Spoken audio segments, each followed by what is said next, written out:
The Northwest is the third province to be hit by flooding in the country in under a month. Deelpan is still recovering from heavy rain that washed away homes and livestock. Several villages are affected as they're in low-lying areas. Today, relief efforts continue for communities in need. For more, reporter Nqobile Madlala joins us. Nqobile, we've heard so much about the plight of flood victims in KZN, but tell us about the circumstances of people in Northwest who have equally been hit by floodwaters, their homes damaged, some of them lost entirely. Well, definitely, Anli, but it seems like rescue is here now, because we're seeing some of the offloading of the donation that is being sent to the people that have been affected. We understand now that they're all waiting, of course, to receive these donations, but there's quite a number of them, some of them still being housed in these areas, and some of them haven't even had a chance to go back to their homes. We have heard that there's some areas that are still hard hit at this point, Anli. There's still areas that still have flooding. Now, I want to bring in the mayor, Khumalo, at this point, Mulefa, to speak to us about these issues. I mean, so we understand that as a mayor, this must be some form of relief to see some of the efforts coming through for your people. No, thank you very much. Indeed, we are comforted by the response by various South Africans in their individual and collective capacity, particularly the private sector. In the last months, we had several people coming in.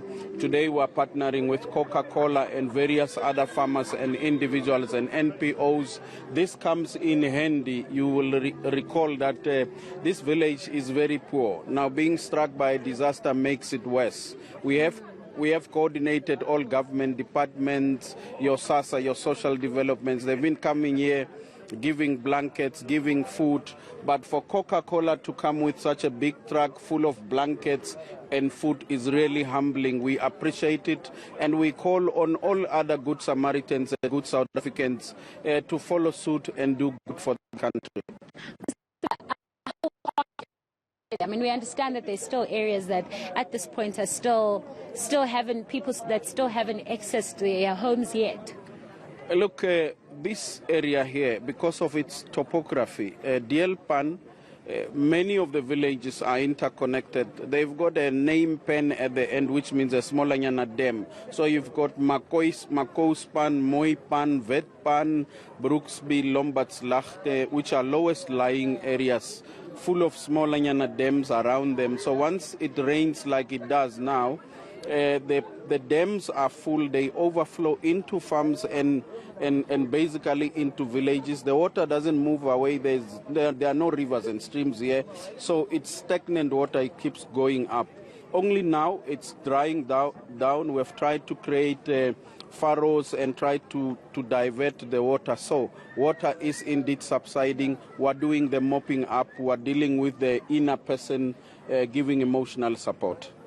And I mean, what happens to the people that are displaced now? I mean, we heard from the MEC, I understand, of Human Settlement, saying that you are going to identify a place where you are going to build or however give some intervention to these people that have been displaced. But what happens to them now? How far is that process? No, thank you very much. I must confirm we have several centers where we have housed women and children who are displaced. Now that it's drying down, some are going back to their houses. But for long term, because of climate change, this may occur again. With the help of the traditional leadership, there's land identified and consultation is taking place about relocation of some of the residents here. It requires consultation, intensive consultation is taking place, and we want to say thank you to Coxstar, which is providing leadership around that area. There is money and allocation of several houses, 50 plus houses now ready. Once the environmental impact assessment has been conducted and concluded, that work can start anytime. Mayor, I just want to know, maybe in terms of duration, what are we looking at? Look, it's work that has started. The fact that we have started consultation, the fact that we have started conducting environmental impact assessment tells you that work has started. Once these processes of analysis and assessment are concluded, which are basic requirements, work will unfold. We know that during disasters, there's provision for us to deviate from standard or prescribed supply chain processes. So those processes will be followed and we will deliver to our people. Thank you very much, Mayor. But lastly, before I let you go, I know that there's a program today. I've seen that there's a lot of women here as well. Is there a reason why it's like that? And can you tell us a bit about the program? Yes, we have decided as Nqobile District Municipality that when we deal with the physical damage and all that, we also have to deal with the psychology and emotion. And we thought today we must spend this Mother's Day with our mothers here who are the hardest hit, to bring comfort and happiness in the midst of disaster. And we think these contributions, these special events for our special mothers will go a long way to heal the wounds of disaster. Thank you very much, Mayor. Well, there you have it. The mayor says even though it's Mother's Day and a lot of people have gone through a lot in the area, this is their way and this is their contribution to also celebrate Mother's Day. But these are interventions, of course, that have come in to assist the people. We have seen food, we've seen blankets, and we'll continue to see more as they deliver.